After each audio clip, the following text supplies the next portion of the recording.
The honourable member for Nipissing-Timiskaming.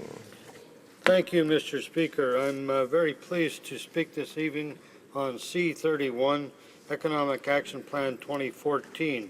But before I do, I'd like to contextualize this piece of legislation. During a global recession, our government made the difficult but necessary decision to engage in deficit spending, making record investments from coast to coast to coast in infrastructure projects, supporting jobs and putting Canadians to work. Our investments worked, Mr. Speaker. While the global recession was difficult for many Canadian families, the effects never reached the severity experienced abroad like in the United States and Europe.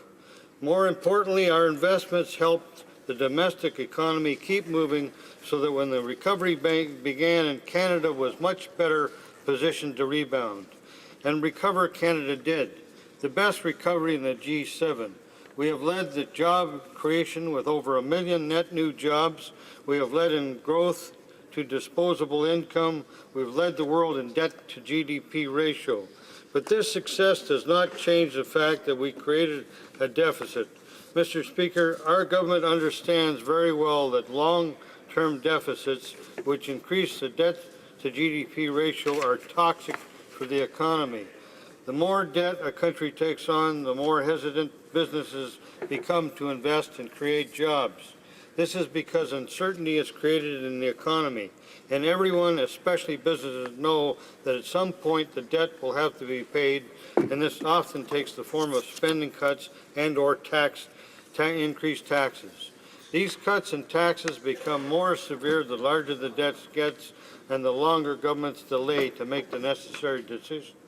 So once the recovery began, instead of irresponsibly spending money we did not have, our government immediately began passing budget after budget to completely eliminate our deficit, make government lean, spending strategic and responsible, and create an environment conducive to investment and economic growth.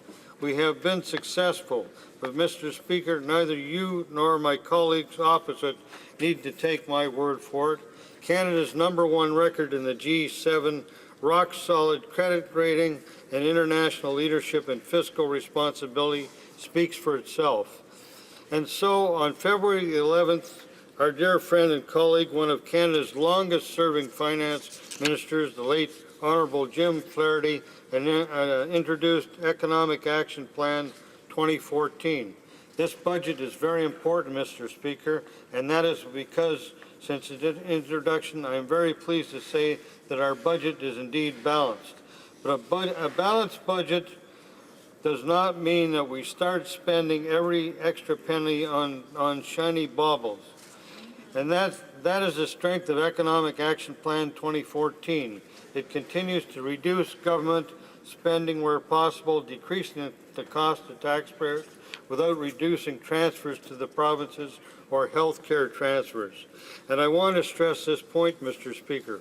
We balance the budget without drastic or draconian cuts to important services and funds that the provinces and Canadians rely on. We instead reduced the size of government and reined in unnecessary spending. Moreover, Economic Action Plan continues to focus on this government's #1 priority, jobs and the economy.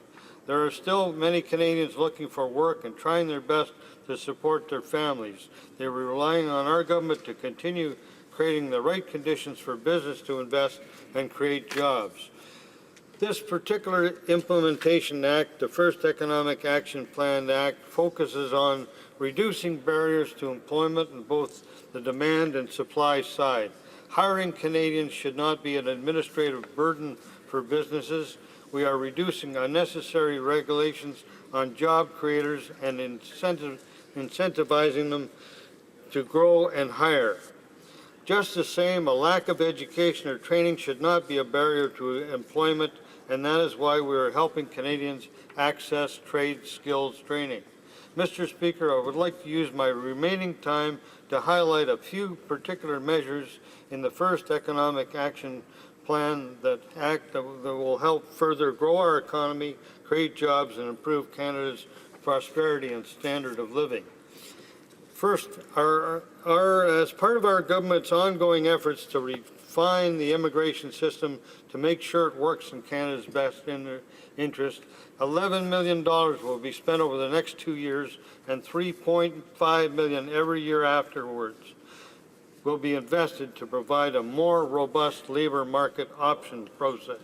This will further help government ensure that Canadians are given the first chance at jobs. C-31 will help facilitate this by eliminating the backlog of immigrant investor program and entrepreneur program applicants. The elimination of this backlog will help businesses quickly adapt to changing labor markets in Canada by having more efficient access to the most qualified candidates and enable them to remain productive, profitable, and generate jobs and revenue for the Canadian economy. Secondly, our government will continue removing unnecessary regulations on businesses in order to foster an environment more conducive to investment and economic growth. Regulations on business are necessary to ensure that they play by the rules, treat their employees well, follow industry standards, and pay their share of taxes. However, overregulation suffocates businesses as more and more resources are diverted to deal with unnecessary or inefficient administrative obligations. Ultimately, businesses waste money on administration that could have been invested in growing their business and subsequently hiring more Canadians. C-31 will reduce red tape on more than 50,000 employers. Specifically, the threshold at which small, medium-sized businesses will have to provide remittances for source deductions will be increased.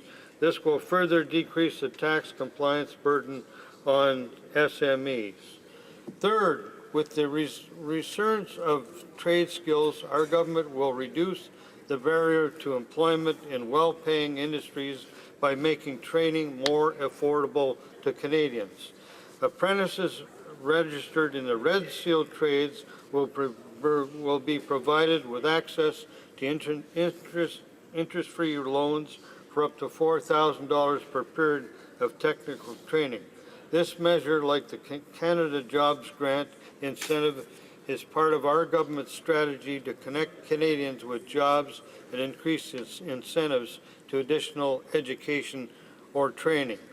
A more education and skilled workforce will improve the productivity of our economy, thus make it more competitive, more Canadian goods wanted around the world, and grow economic well-being at home.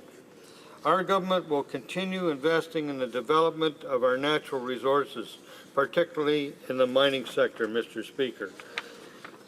Countries around the world are making the transition to advanced economies. They are investing in infrastructure and are hungry for energy and raw materials, all of which we Canadians have in abundance. C-31 extends the mineral exploration tax credit of 15% for another full year. This tax credit is relied on by junior mining companies, exploration companies, who are making key discoveries and appraisals of new and existing deposits. This is a very important measure to mining firms in my riding of Nipissing-Timiskaming in Northern Ontario, close to the Ring of Fire, one of the world's largest mining reserves. Having a strong appreciation for the volume and location of deposits in the Ring of Fire will play a key role when we begin developing the resource and be more efficient when we are able to generate more goods for export. Northern Ontario and Canada will greatly benefit from the development of the Ring of Fire. I am pleased with this measure. Mr. Speaker, C-31 continues to build on our government's success of balancing the budget, making responsible and strategic investments to keep the economy on track, cultivating an environment conducive to job creation, and focused on connecting Canadians with the skills and training they need to participate in the market. I encourage the members opposite to support these important measures and help empower Canadian businesses and workers. Thank you, Mr. Speaker. Questions and comments? Questions et commentaires de l'honorable député de Hochelaga. Merci, Monsieur le Président. Dans l'annonce du nouveau plan Chantier Canada, on nous disait qu'il y avait 6 milliards de dollars qui venaient du plan de 2007. Pourtant, on accuse un pas mal gros déficit d'infrastructure au Canada. Alors, comment ça se fait qu'il restait 6 milliards de dollars sur le budget de 2007? The honourable member for Nipissing-Timiskaming.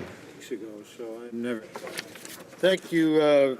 I thank the member for the question, Mr. Speaker. There they go again, picking apart piecemeal situations. As I said, this budget, with the measures that I've talked about, refining immigration system, the red tape reduction, training incentives, the Red Seal, creating incentives for mineral exploration. These are all positive measures, Mr. Speaker, that will grow our economy. And the member for Vancouver Kingsway, he listed a lot of metrics. Well, how about these metrics? Over 1 million net new jobs have been created in Canada. For the 6th year, the World Economic Forum has ranked Canada's banking system the soundest in the world.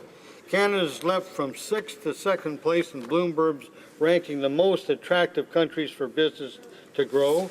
Canada has the lowest overall tax rate on new business investment in the G7. Canada is the only country in the G7 to have a rock-solid AAA rating. Canada's net debt to GDP ratio remains the lowest in the G7 by far. These are measures, these are overall macro measures, Mr. Speaker, that show that we're among the best in the world in terms of the economic recovery. Thank you. Questions and comments? Questions et commentaires. The honourable parliamentary secretary. Thank you, Mr. Speaker, and I thank my honourable colleague for his speech. You know, listening to the opposition members speak on the budget tonight, and I'm sure the honourable member would agree, there's a lot of information they left out, and he just had an opportunity to list some of those items that they left out.